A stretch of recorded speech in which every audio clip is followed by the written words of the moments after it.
jealousy. Pumapatay ang jealousy.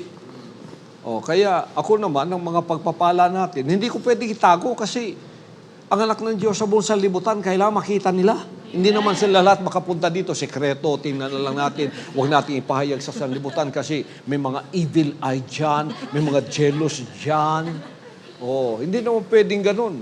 So mamamatay sila sa jealousy, envy, at gusto ka din nilang patayin kasi yan. Nasa sayo, gusto nila, hindi mapasa kanila, kaya ang gawin nila, patayin ka na lang.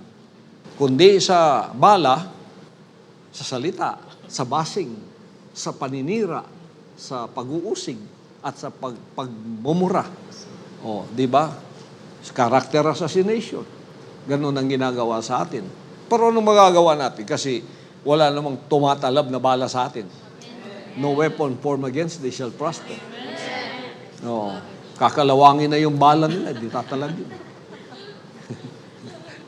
So, yan ang away sa sanlibutan ngayon. Jealousy is the art and science of destruction of Satan, Lucifer, the devil. If I cannot have what you have, I'll better kill you. Kasi sinabot, di ba? Sabi ni King Ahab, gusto niya yung ubasan ni Nebot. Kasi may grape vineyard si Nabot. Ang ganda-ganda ng mga bunga. Gusto ni Ahab ng hari yun. Kasi malapit sa kanyang palasyo. Hindi niya makuha kasi ayaw ipagbili ni Nabot. Kasi ito lang natatanging property ko. Ay, kung pagbibili sa iyo. Anong sinabi ni Jezebel? Hari ka, hindi mo magawa yun. Sige akong bahala. Pinapatay ngayon si Nabot. Kinuha yung vineyard. Yun, jealousy yun. Tapos yun, pinatong sa akin. May nagpapabili daw sa atin dyan. Ay, hindi daw pinagbili sa akin. Pinapatay ko daw. Ginawa pa akong Ahab ng mga ulupong. Ako pa yung gaganunin na ako